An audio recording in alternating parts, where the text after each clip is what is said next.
Welcome in to the Rover Sports Podcast. It is midnight Eastern, and the cold is almost out of my system, I believe. And we are here today, and it is officially the last day of March Madness today for the first week of the tournament. And I'm going to go and pull up NCAA basketball schedule. And I'm going to first give you, guys, 4 storylines that I'll never forget in my entire life. As Marshall's going to beat West Virginia. And basically, I have the entire tournament in front of me. Going right off the head here, right off my head. But I also have, again, I have the entire tournament field. I have it right in front of me. And I'm going to tell you guys the most memorable moments that I had from March Madness. I'm also going to go game by game, recap each and every game that I saw, give you an honest opinion of everything that I was doing. And I hope that you guys enjoyed it. And then at the end, I'm going to talk all about my perceptions of this tournament. I'm going to talk all about March Madness, what I thought about the entire process, what I thought about the entire game, and what I thought about the entire tournament in general. So my first thought, though, when I think about March Madness and when I look back on the 2018 NCAA tournament, it is going to be that 16 beat a 1 for the first time. I think that they were 0 and 135. And basically, I mean, we could put this all in the context, but UMBC, I didn't know that school at all. There's really not a whole lot of reason to know the school. The fact that they're the Golden Retrievers is perfect. They have a small team, but a team nonetheless that plays a very fun brand of basketball with their head coach Odom.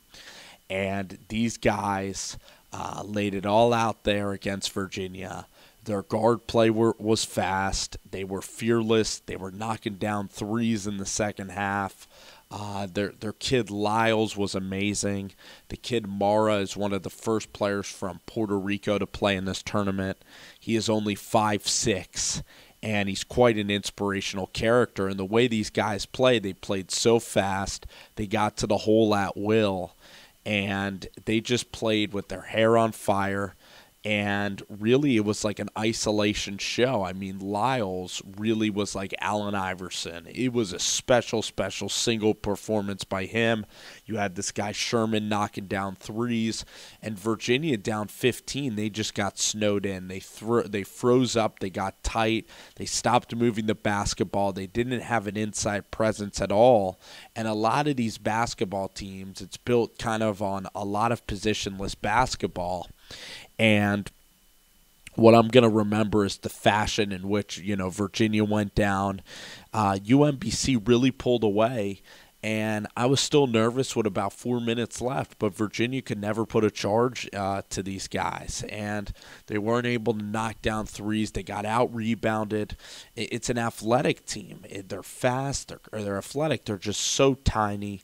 There's no big guys at all, and if you have guards that are a little bit bigger, and ironically, Kansas State guards defended the dribble drive a lot better than Virginia's. They played a lot better on-ball defense. And with the pack line defense, it's susceptible sometimes to three-point shots. And Virginia is just not a great offensive team, and they were one of the more vulnerable number 1 seeds because they don't have any NBA guys on their roster. And I know that they were number 1 a couple of years ago, but it was just such a wild development to see this school coming out of nowhere. It's the University of Maryland, Baltimore County, UMBC, the Twitter page where basically and nobody knew their initials, Seth Davis sharpieing in Virginia. That's a part of the tournament that I'll remember from this first weekend is UMBC. and a 16 seed, the complete underdog, Friday night, beating Virginia. That is by far going to be what you're going to remember for the rest of your life. Where were you when UMBC beat Virginia? I was at an Italian restaurant. I came home. My father still had on the beads from the St. Patrick's Day gathering that he was at. We called them the Lucky Beads. He was wearing them around his neck, and that was just incredible. That's something you're not going to forget for a really, really long time. That's something you're not going to forget. So that's the first storyline of this tournament. Is Virginia is never going to live that down. No matter what, there'll never be a choke job worse than that in the history of college basketball, because no matter what the upset is, like Tony Bennett's always going to be associated. He's always going to be associated with losing to a 16 seed. And for Tony Bennett, that's going to be so hard to get over that hump. Because Tony Bennett, a lot of people are insulting his style of play, like Pat Forty, a lot of people online. I think that also the style of play, it does let teams hang around all too often. And versus other really good teams, like when you're playing against NBA talent like at Duke, that style can, upset teams and can frustrate teams. But it just looks like this Virginia team was just out-athleted at times by UMBC, which is crazy that UMBC had faster guys on the floor. But Virginia plays smart. They don't turn it over. They can hit shots. They're a very good shooting team, and they didn't shoot well. They didn't hit threes, and I guess they're just all defense. And that's the crazy part about this tournament is even though they were very good defensively, they didn't slow down the pace of the game at all. They didn't limit the lane. They didn't out-rebound. They didn't bully guys inside. And Kansas State didn't do it either. Kansas State played awful. Terrible basketball tonight, Kansas State and Bruce Weber. So I think Bruce Weber is so overrated. And I thought UMBC tonight had great opportunities to win, and there were so many shots that were in and out. The refs actually called the game for UMBC a little bit, so the refs were not a problem at all for the little guy in this matchup. So UMBC, very winnable game tonight. Disappointing, actually, because Kansas State is just a bad offensive team. So, that's one part of the tournament and of the story that we're going to look back on. And we're going to factor into the equation, is UMBC, and just an incredible victory for those guys. And Virginia fans will never get over it. It's a terrible choke job. It's almost like Northern Iowa A&M a little bit. I don't like to bring that game up, but sometimes there's historic games where you choke in terrible ways, or Derrick Rose in the Memphis game. There's a lot of game. When you get to this tournament, you can be on the winning side of an incredible comeback, or you can be on the losing side. So the second part of the tournament that I think is a pretty funny story is Sister Jean. She's the second biggest part of this tournament to me, has been Sister Jean. Because this lady is like 98 years old. She has like witchcraft with the way that she's able to get basketballs to roll in the hole. And Clayton Custer, that shot, Loyola hitting the shot versus Miami. I think Loyola was significantly a more likable team than both Miami and Tennessee. I know that I have a lot of Tennessee Vol fans here, but Loyola's the pride of Chicago. You have two guys on their team, Ben Richardson and Clayton Custer, two of their starters who are from Overland Park, Kansas, I believe. And both of these guys have grown up together since the third grade playing hoops and being best friends. And it's so cool for them. Clayton Custer went to Iowa State, but then he got to reconnect with his best friend, Ben Richardson. And the way that these two guys get to continue on this journey, Sister Jean is her name. And it's just kind of incredible how the Loyola players all gather around her, how she gives pregame speeches. She's the spiritual figure And her picture is going to live on forever. Her presence, the magic of Loyola, of Chicago. And the special part about them was they could have gotten bounced early on, but that shot by Ingram was one of the great shots in tournament history. That's a shot from straightaway center field versus Miami in the first round. I love this Loyola team. I do pull for the Valley. I pull for the little guy. And this tournament is about the little guys. It's about the four-year seniors. I don't think it's about the one-and-dones. One-and-dones can come on and say that they care as much as, the four-year seniors. But to tell you the truth, they really don't. For the four-year seniors, this is everything for them. This is going to be the most famous and popular basketball event that they're ever going to play in their lives again. They're never going to play competition, or they're never going to have a game with the exposure quite like the NCAA Tournament. And this is just special, special stuff. And, for Mike Dahm, for a lot of guys, in this tournament field, for them, this is it. And for Loyola, for Clayton Custer, for Ben Richardson, there's not going to be an NBA future for these guys. But for Miami, for Lonnie Walker, there's going to be an NBA future. For the Tennessee kids, I think they return all their guys next year.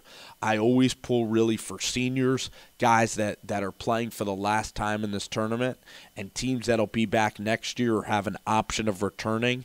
I'm not quite as invested. And I think it makes a lot of sense because it's the be-all, end-all for some kids. And the fact that it's a one-game tournament makes it unfair for a lot of teams, especially bigger-seeded teams that can get upset because you can play a crappy game and get bounced. But I think that's what makes this tournament really so special, is that you have to play your A game, and it's so much pressure or you're going down and going home.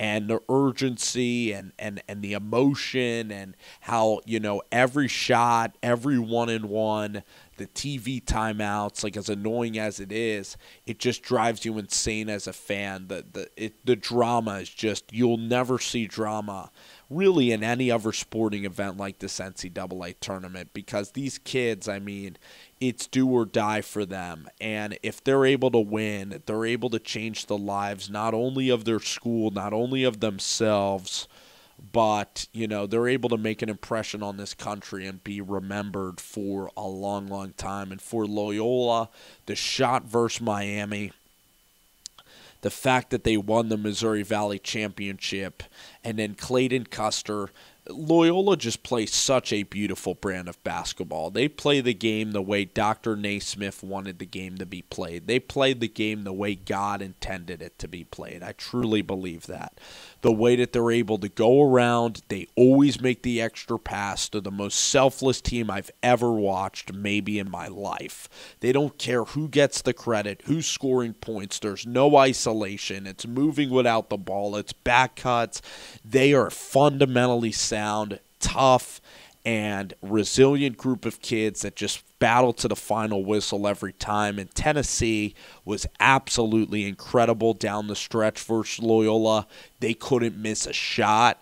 And Loyola, it was looking like all hope was lost. 10-point lead. Tennessee comes back, plays perfectly. Grant Williams with the and one. And then Clayton Custer, the basketball gods, on the side of the Loyola Ramblers with, getting the roll from Clayton Custer. And then the three-pointer by Tennessee went back iron. What a great look Tennessee got there at the end of the game. And the basketball gods shined down on the Loyola Ramblers. And, it really was an incredible, incredible sight. The two shots, Custer's shot and Ingram's shot versus Miami, will be remembered forever. And Sister Jean, 98 years old. And she is not only just a fan, she is with these guys every day, giving them scouting reports. The energy that she has at her elderly age is just remarkable. And this entire tournament, watching Loyola play this game, watching Porter Moser, this is such a special group of kids. And for them to reach the Sweet 16, if they lost to Miami and Lonnie Walker and a bunch of kids that are probably going to be headed for the NBA, it just would have been it would have been tragic and devastating that the nation couldn't have gotten to meet the Loyola kids and seen Porter Moser and seen their style. And they really have pulled on America's heartstrings with their play. And Sister Jean and just that school is magical. Divine intervention, glory to God. The kids are incredible kids, and they're everything right. They're everything right with this tournament. Glory to God. Hardworking kids that make the extra pass. They're not selfish. They're not one and done kids. They are embodiments of collegiate athletics, but they're also the embodiment of really the American work ethic and pretty much everything that's beautiful about our country and about our sport. And I truly mean that. And you guys can say I'm hyperbolizing, but I love this team. And when they won, I screamed just like a little Sister Jane schoolgirl. I mean, I was going absolutely ape crap. I'm going to say that. I'm not going to say the S word here for this, I don't think. But when that Tennessee shot rolled off, that was just the feeling of incredible relief. And now for another week, it's more Sister Jean. It's more talking about Loyola. And they have a chance against Nevada. I'm not saying that game's going to be easier, but it's a better matchup than Cincinnati. And if you can make the extra pass, you have an opportunity to beat Nevada and get to an Elite Eight game versus Kentucky where it'll be David versus Goliath again. And it always seems like Kentucky bangs down the Valley teams. I mean, they brought down the 2 Wichita State championship teams. They're always getting Wichita. Landry Shamat missing a game-tying 3. Or I think it was, it wasn't Zach Brown. It was McDuffie shooting a 3 and getting blocked. But it was also Fred VanVleet and the Kentucky team that got to the end. Kentucky got an 8 seed that year. It was the Harrison twins. It was Willie Cauley-Stein. It was Julius. It was Julius Randle. And, Fred VanVleet missed a ball back iron. So Kentucky just always seems to charge down the Valley. So Sister Jean, the Loyola Ramblers, they're number 2 on my list. Number 3 on my list is going to be two things that are going to equal what I have initially said. It's going to be Rob Gray, the ponytail of Rob Gray. I think everybody will remember this kid. He was kind of like Thomas Walkup. I actually think we'll have to see how the rest of the tournament goes, but Rob Gray combined with the end of the Michigan game, the three-pointer by Poole from 35 feet out, the not fouling, is really in Wichita, Kansas, going to be a shot that you're going to look back at the tournament. I mean, they didn't guard the inbounds pass, a full court throw, and a buzzer beater, and everybody had a rooting interest in that game. You either don't like Michigan, you liked Houston and Rob Gray. I happen to like Houston and Rob Gray a lot. I didn't want to see Gray's season come to an end. I thought the guy could be like Shabazz Napier. I thought he can be a guy that could take his team on a run, a guy I'm not sure about at the pro level, a senior. Kelvin Sampson's kids, just really tough kids that work really hard.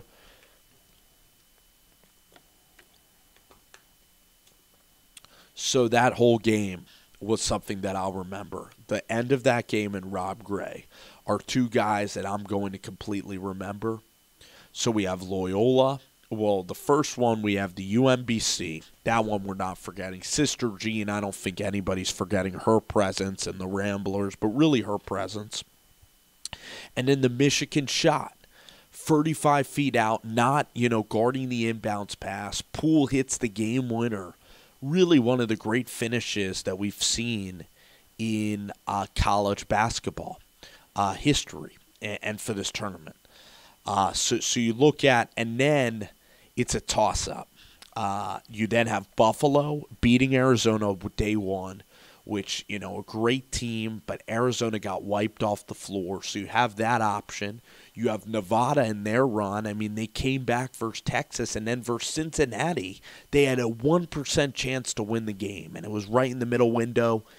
a game in Nashville, an amazing comeback by the Nevada Wolfpack, and not a climactic ending like the Michigan game. I think the Michigan game is going to be more of a national story. Buffalo beating Arizona, DeAndre Ayton, Sean Miller, what could happen from that story. So I think that if we're going to talk about this tournament in 4 ways, for people that haven't watched this weekend, you got to mention that Buffalo beat down Arizona and DeAndre Ayton, and Buffalo rolled them and looked tremendous. But also it's Sister Jean, a 98-year-old lady that happens to be, the spiritual leader of the Loyola Ramblers, an underdog team from Chicago that, has not made the tournament in 23 years. And literally Coach Moser said he had more people in his student union than Loyola Rambler fans, and the fact that they look like Gryffindor from Harry Potter. So Sister Jean. Then I would talk about the pool shot from 40 feet out versus Rob Gray, who is like a Shabazz Napier, a dominant point guard, an underdog kind of a point guard. A physical game comes down to the end, and Michigan hits a miracle shot to win. So I'd say that that's the storyline, and then I'm going to go either Buffalo and Arizona or the Nevada Wolfpack. 2 great stories. Nevada gets to the second round, beating Cincinnati. When you're up 99%, one of the biggest comebacks in the history of college basketball, that to me is an incredible storyline for Eric Musselman, taking his shirt off, in the locker room, going crazy with his kids. Very likable Nevada team. And the fact that they just didn't quit. They got to Cincinnati. And what a comeback, what a thrilling win. They guarded the last possession well. Since he couldn't get a shot off, they were down, I believe, 23 points with like 10 minutes to go. Cincy just dominating the game. And for Mick Cronin, really an all-time choke job. It was just a terrible day for Cincinnati basketball. I mean, the Xavier Musketeers were holding off Florida State most of the night, up by 10, up by 11. J.P. Mercure gets ticky-tack fouls, and Leonard Hamilton's team comes back versus a senior-laden team with Blewett and all these other guys. And I know Gonzaga would have been tough for Xavier, but they probably wanted that rematch, and they just had nobody to set the tempo for that game. Like Florida State, they really got after them. They pressured. Florida State had played such a fun brand of basketball, just shooting it, isolation. It's the opposite kind of Loyola, where it's not like incredibly beautiful to watch, but still incredible athletes, the way they can go to the rack. I mean, they just are special kids, the Florida State, and they get down and they guard and they rebound, and the tenacity that they played tonight was very admirable from Leonard Hamilton. And, you look at Florida State and Gonzaga, we'll see if Mark Few can out-scheme Leonard Hamilton, because it seems like a huge coaching mismatch. And that's what's going to be exciting about the Sweet 16, about the games coming up, which I also believe that I can preview. And right here, oh boy, Loyola is playing Nevada at 7 o'clock in Atlanta. That is going to be tremendous. And then Kentucky, Kansas State is later. And Florida State and Gonzaga is later. Then right now we have Villanova and West Virginia. West Virginia, that's just gone final. So the times have been released.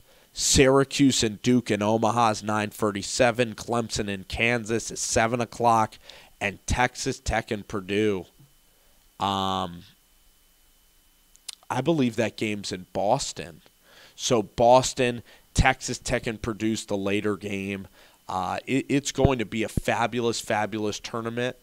Thursday night we get really an interesting game with Loyola versus Nevada. So I'm going to look at those at everything going into that. I think it's going to be cool. I'm going to try to see if I could possibly get down there, use all the funds that I have to try to go to that game in Atlanta, just to see the Ramblers play, and then probably head back, because I don't know if they're going to beat Kentucky. But being with the Loyola fans would be absolutely great. So anyway, We're going back now to the, and now I'm going to break down game by game here. I have about 20 minutes left on this podcast. It's going to be about 44 minutes long. I now have 20 minutes to break down every game that I saw, every possible thing I was feeling, thinking during each game. So the first game of the tournament, usually it's funny when in golf and basketball, whenever you hit a three-pointer in basketball to start a game, whenever I hit an unbelievable drive in golf, you think that it's going to be a great, great day. But to tell you the truth, for me, whenever I do something great like that, it never ends up being a great, great day. Like whenever I do something first and something great happens to me to start off a day, usually the whole rest of the day goes downhill and you get your hopes up and you think everything's going to be absolutely spectacular. So really, the first game was amazing. I watched Oklahoma, Rhode Island. It was three-pointers on three-pointers. The guards from Rhode Island were great. The game was aesthetically pleasing. It was great tempo. The game was officiated wonderfully. Trae Young showed out.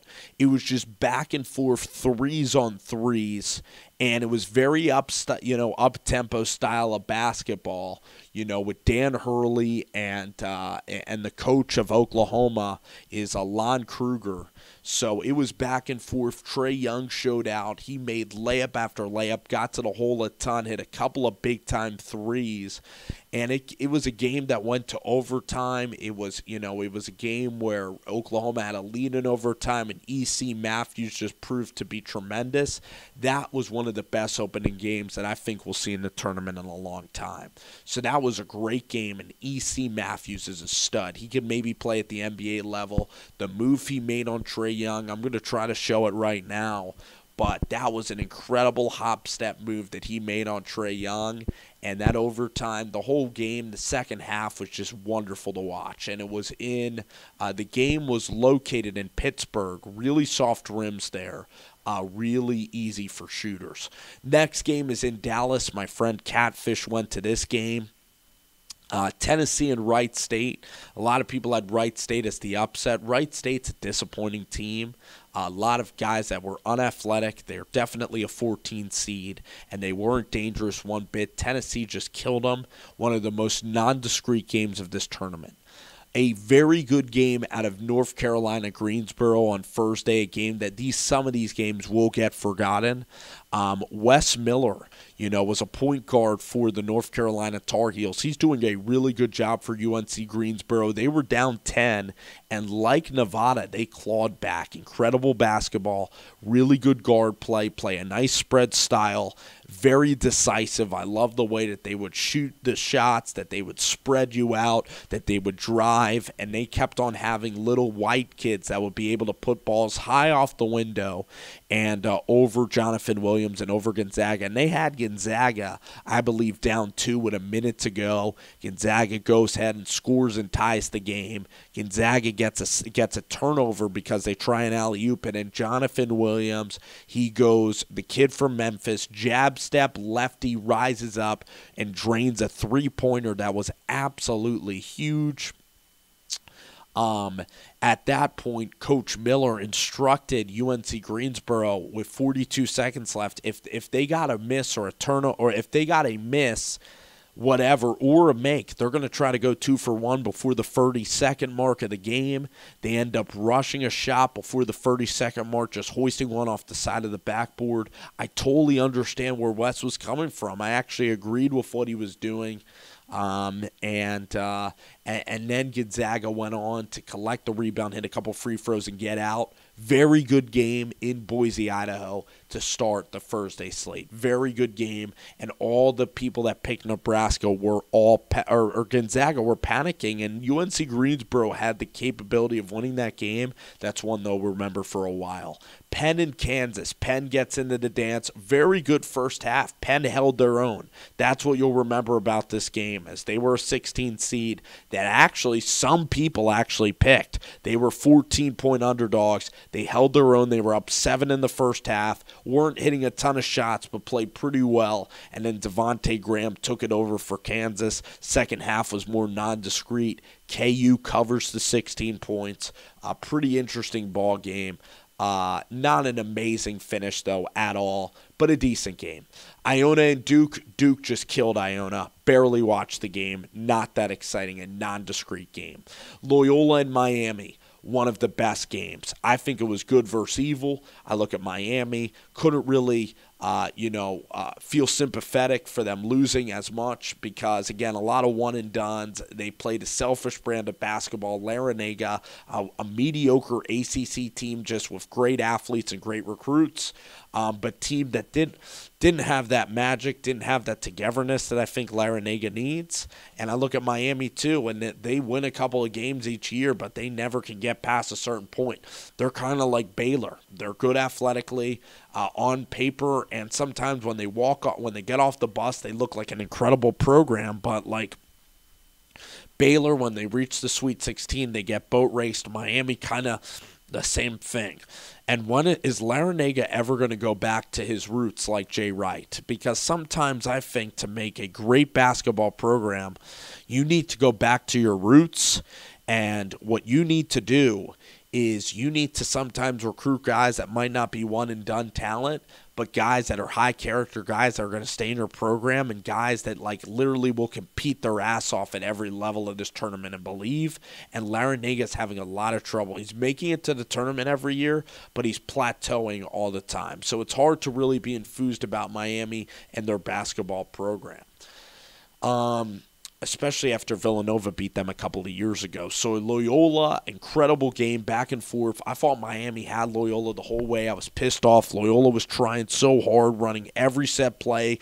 Larrañaga would just say run ISO, and Porter Moser had to write the Declaration of Independent Basketball to freaking get a layup versus a team that just had their number athletically. Lonnie Walker dribbles it off his foot, misses a free throw. Miami up 2. Lonnie Walker it gets very unlucky on the bounce of the free throw again. Sister Jean again, and then Ingram from downtown straight away center field bomb. With 0.8 seconds left, Loyola storms the floor. I hated that they put the 0.8 back. It made me nervous as hell. But Miami heaved it down the court. Loyola was able to deflect it, kind of catch the basketball came harmlessly to the ground. Loyola was able to win, but that 0.8 seconds scared the death out of me. I'm not going to lie. I wish it was just a walk-off. They called the game. Go ahead, shake hands, and get the hell out. And I'm so thankful that Loyola was able to win that game, because then Loyola was able to be seen on Saturday, and the brand of Sister Jean, the legend of Sister Jean was created with that Ingram shot, basically. And Loyola was put on a national stage other than just the beloved Missouri Valley. San Diego State and Ohio State, this is a game you look at TJ Otzenberger, the coach of San Diego State, or of South Dakota State. Just defense lacked. I mean, South Dakota State got up and down. They played a really fun brand of basketball. They have some quick guards this year. Reed Telehusen played well. Reed is a great player. Mike Dahm showed out, and I was so happy he did the raise the roof. He showed off his athleticism, and the country got to see Mike Dahm again. There was a lot of hype around Mike Dahm, and like Nate Wooters, did at South Dakota State, Mike Dahm put out, for the Jackrabbits, and it was so much fun. A back and forth game. Bates Diop of Ohio State. Ohio State has some dudes, man, I'll tell you. Ohio State has some dudes. Dan Dockage's kid plays on that team. Guys that can hit three-pointers. South Dakota State made an incredible run to get back. Actually played a little bit of defense, but overall they were just chucking threes. Same with Ohio State. Really fun game to watch. A game I'd go back and watch. Great pace to the game. Kind of ridiculous, but also a really just fun game to watch. But this is the crazy part that happened. South Dakota State, ties up the basketball game, and then South Dakota State fans will have nightmares about the next two possessions. A 4-point play, literally fouling a 3-point shooter, and they hit a shot, and then you foul again, a three-point shooter, 7 points in 2 possessions, you get 7-0 run, and it's night in Boise. So really frustrating way to close the season. South Dakota State won the Summit both years. Last year, they were a 16 seed playing Gonzaga that made it to the national title in Salt Lake City, and this year they were in Boise, and they got up to a 12. So they considerably had a better season this year. But it's a shame, they're one of those teams that you wish Reed Telehusen would have gotten a tournament victory. That's a team, like, again, some of these teams, it's very depressing that these seniors that are good enough to win games are not able to get a tournament win, and that's the beauty and the beast of this tournament. Some of your favorite players get their moment in the sun, and you're so thankful for it, and other times, incredible players that you grow up watching and loving during the regular season, they get snake bit in March. The Creighton teams with Dougie Mack, they would win a couple of games, and then they'd run up against Baylor, North Carolina, and Duke. So all of that factors in, again, when you look at this tournament, is matchups and how you square up. Basically, then, I'm going to kind of go forward, and I have to run pretty quickly through this stuff, to hit the 44-minute mark. Seton Hall beat NC State. Seton Hall played really well. Very happy for them. Carrington, at Delgado, the fact that they were able to win a game over an NC State team that was just okay but has a lot of young talent. Like, Kevin Keats will be back next year, and Seton Hall, they wanted the game more, and I'm happier for Seton Hall and those seniors. I really am, that they were able to get a big win over an ACC opponent.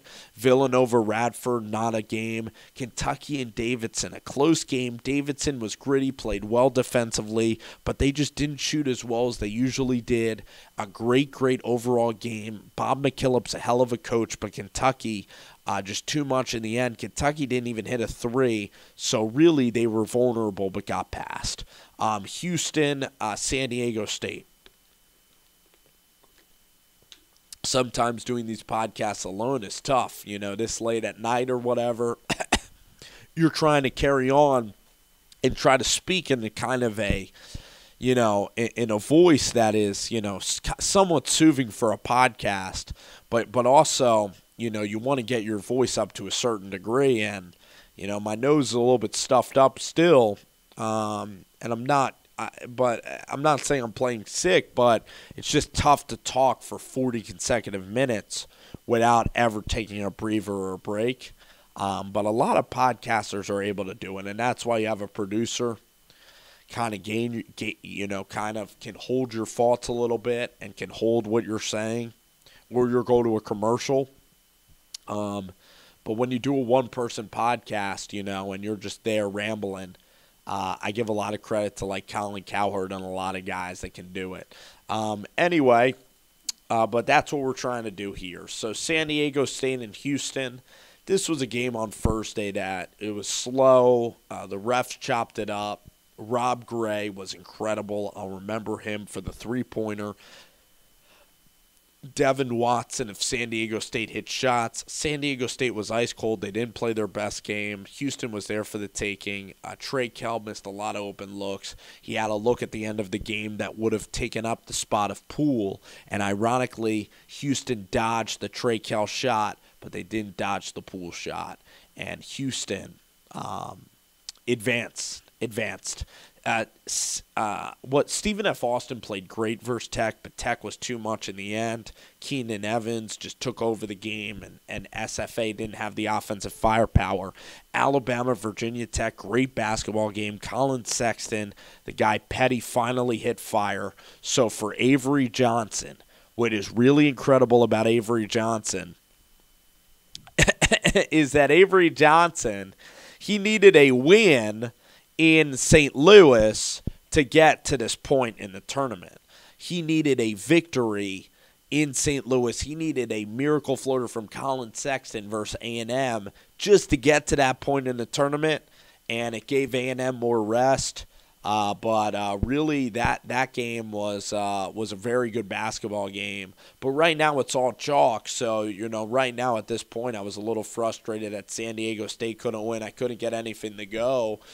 But really, the game that you'll always remember is not Michigan beating Montana or Florida over St. Bonaventure. It is Buffalo. Buffalo beating Arizona. Matthews, Nate Oates, how fast these kids were. Harris, the pull-up lefty that would just with the chin strap beard. The way that Buffalo plays the game. I'm definitely going to be tuning in the Buffalo Bulls basketball. Nate Oates is a rising star. This team is not a fluke, and Nate Oates is building a program there in Western New York. And everybody underestimated them, but they play a beautiful brand of basketball. And Matthews, the point guard, is phenomenal.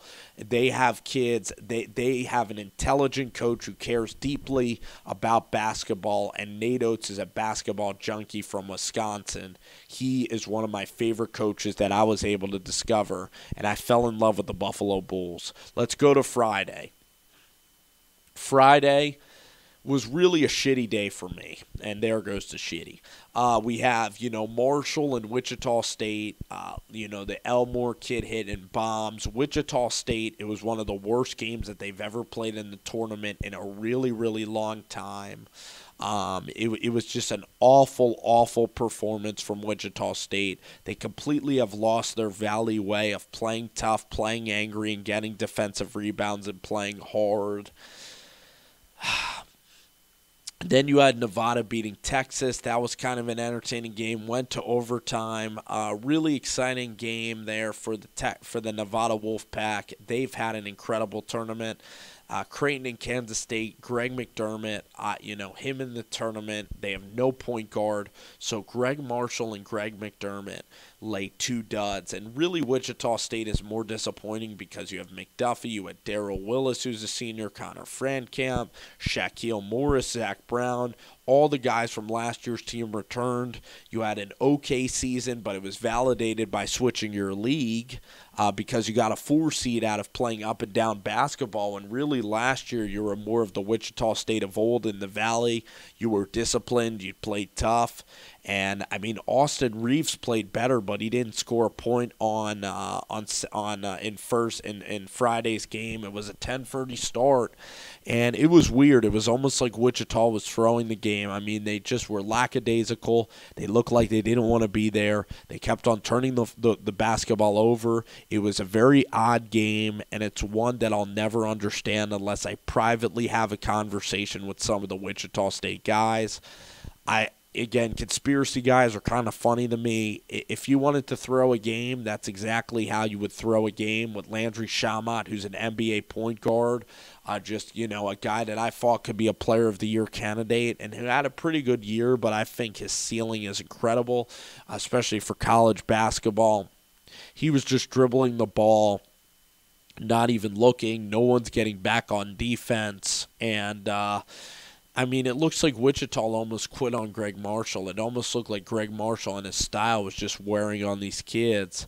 And just something went awry, or they weren't there. They weren't happy to be there. It was just a terrible performance, and they're so much better than Marshall. And the way that the game had transpired, Marshall did hit some shots, but Wichita State was just terrible. They had a 5-point lead. They had chances to break the game open, took terrible shots, continued to turn it over, terrible post feeds. It looked like they wanted to throw the game.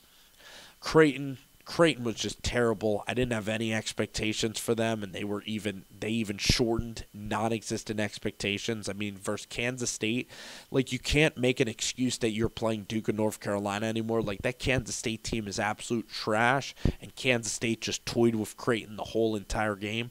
Kansas State could barely get past UMBC. They played a terrible, terrible basketball game tonight, almost like they wanted to throw the game as well, and almost like the refs were, trying to get UMBC to get past Kansas State. Kansas State's not a good team.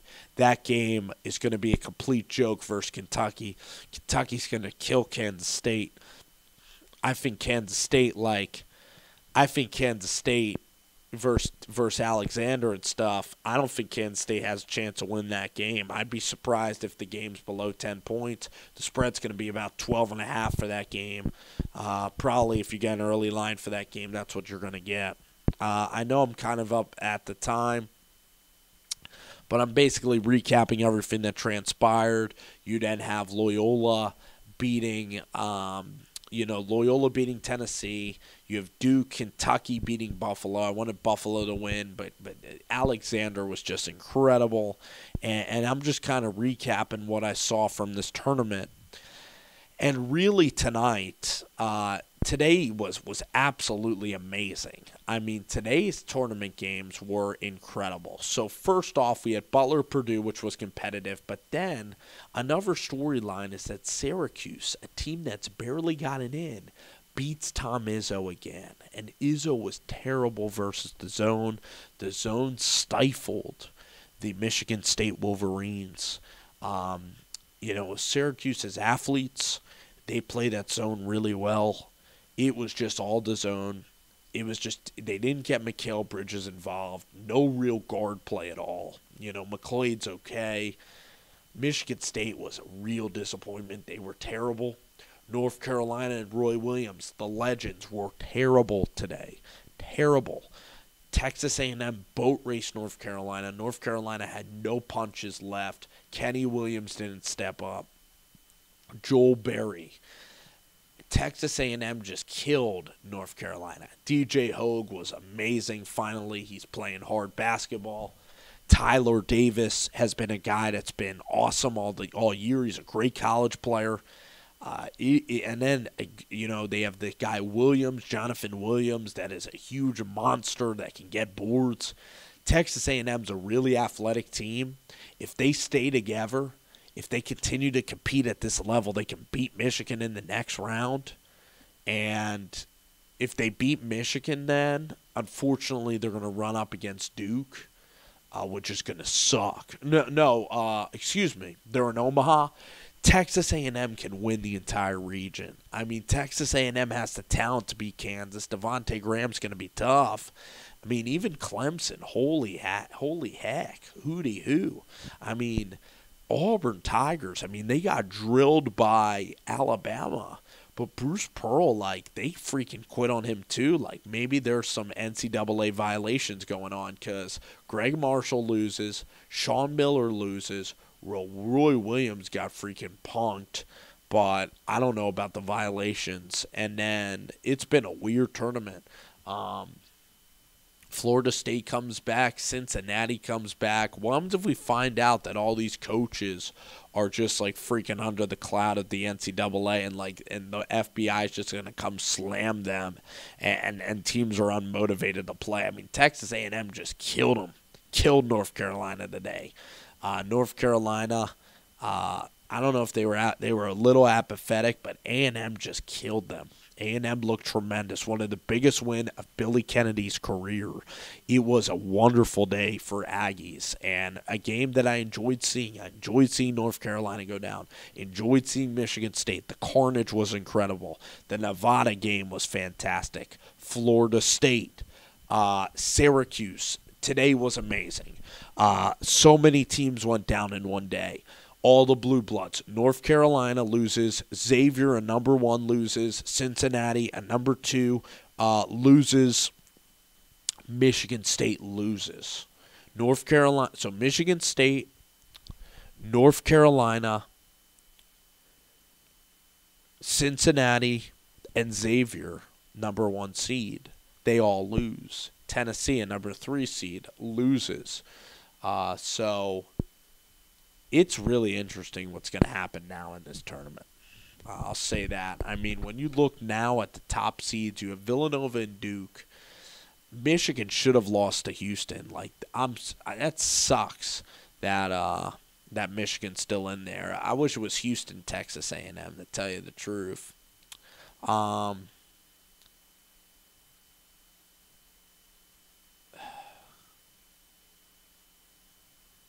I don't understand how this is possible. Oh, wow. interesting how this is working. Um,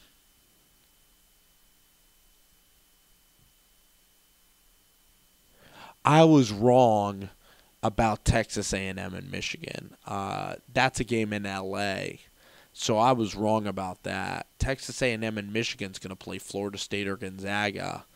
So the way I'm looking at that right now, I like Gonzaga to probably win the West. I think in LA, I think the Zags are the best team. They're going to beat Florida State. They'll beat Michigan or A&M. That's the way they're playing. Kentucky's an easy pick over Loyola of Illinois, over Loyola Chicago in the Elite Eight. It might be close. If Loyola wins, it'll be a miracle. I'll take Loyola or Kentucky. I'll lean Kentucky. So Kentucky and Gonzaga, 5 and a 4. Those are ones that could have been predicted. A lot of people picked Kentucky to lose to Davidson. And then if you have Kansas or Duke, like your Final Four isn't that weird if you have Duke, Villanova, Gonzaga, and Kentucky. But a lot of people picked Arizona and Virginia, so that's the one region where it got crazy. If you picked North Carolina, you're screwed. But the Final Four, like somebody can nail a Final Four, but the way that this thing has gotten here is crazy. Having Loyola versus Nevada, I don't think anybody had, Cincy getting bounced, Tennessee both getting bounced, and Nevada winning. I don't think people had A&M winning that game. I don't think people had Florida State going anywhere. People thought Michael Porter. No one was talking about Florida State. Syracuse, absolutely nobody was picking them. They might have picked them over TCU, but picking them over Michigan State, I mean, holy heck. Clemson, too. I mean, New Mexico State was supposed to be Clemson. So many surprises. Texas Tech and Purdue being the chalkiest of chalk, and considering their history. So a lot of interesting subplots of this tournament. North Carolina was terrible. Today was a memorable day with the Nevada game happening, with Texas A&M smacking North Carolina as a memorable day. Syracuse going on and beating Michigan State, fouling up 3, playing unbelievable basketball. That's a memorable day. Florida State beating Xavier, pretty memorable as well. Not incredibly memorable, though. The UMBC, Loyola, the Michigan shot, those are the top 3 by far, Rob Gray included. And then you can look at number 4 and either go Nevada or you can go Buffalo and beating Arizona just to a pulp. So, we got a decent weekend. It wasn't a ton of chalk. Today was the best day, I think, because, I thought the Florida State-Xavier game was amazing. I thought Syracuse-Michigan State was great. I thought Texas A&M North Carolina was the most fascinating thing to see Texas A&M finally put it together. Nevada, Cincinnati was great. So you had the first 3 games out the chute were incredible. UMBC was captivating to watch, and then Florida State coming back on Xavier. That thing was crazy. And then Clemson winning by 40 over Bruce Pearl and Auburn. Who the hell knows what's going to happen to Bruce Pearl now? So today was an incredible day. I'd rate today out of NCAA tournament days, especially for second round, I'd rate this a 9.5 out of 10 for Sunday. I'd rate Thursday. For the first day of the tournament, it could have been a lot better. You had the shot for Loyola. I'm going to give it a 7 out of 10. A lot of the games were duds. Rob Gray was okay, so a 7. Friday was bad. It would have been one of the worst days ever if UMBC hadn't won a game. There was literally no entertaining storylines Friday. The games were terrible, uncompetitive basketball. Friday sucked. So UMBC made it a 6 out of 10. It would have been a 4 or a 3. It would have been one of the worst days that we've seen in the tournament, as chalky as ever. A shitty tournament day was Friday. Saturday, the opening window was terrible. Terrible. With Villanova and Duke. Terrible basketball. Then you had Buffalo and Kentucky, better games, so you're getting it raised because that was a close, competitive, compelling ball game. Loyola and Tennessee was an amazing finish, incredible basketball game. That game made it really wonderful. Gonzaga then was awesome. The Michigan shot, so if I'm rating Sunday 9.5, like I think I'm going 8.5 probably for Saturday. I mean, the buzzer beaters, the way that the tournament went. I'm giving it like an 8.5, maybe an 8, because the first two games were terrible. But even Gonzaga, Ohio State, Seton, Kansas, it was a very good start. I'm giving it 8.5, 9.5. My favorite day was today, was Sunday. Seeing the big dogs all go down, seeing Loyola and Nevada teeing it up, seeing Syracuse knock out, seeing Boeheim get a win when everybody didn't want him in the tournament, seeing Hamilton just schooling Chris Mack, Leonard Hamilton, unbelievable. SEC kind of gets bounced, Florida gets kind of bounced, Auburn terrible, Tennessee bad. Kentucky might be the only SEC team remaining in the field, and it is. So out of the 16 teams, Kentucky's the only one. The Big 12's rocking though. Kansas, Texas Tech, West Virginia. So the Big 12 is rocking. Well, A&M is in there as well. And I believe in Kansas State. So the Big 12 is having an unbelievable tournament. I mean, what teams from the Big 12, what powers have actually lost? Like, has the Big 12 even lost yet? Texas losing to Nevada, I guess. That's the only Big 12 team to go down, I believe. Yes, the ACC does okay. Really, the Big Ten, Michigan State losing, but the ACC, North Carolina loses. But other than that, I mean, Clemson winning, Florida State. So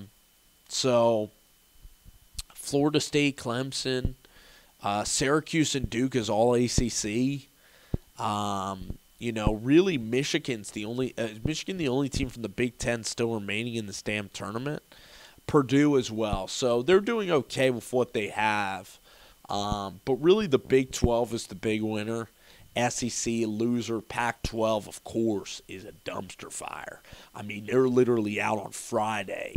That's when they're freaking out, which is unbelievable, guys. So I'm going to edit this stuff up. It's been awesome. I'm going to make this a 57-minute podcast. It went on a while. It was all NCAA tournament, everything recapping the first 4 days of this bad boy.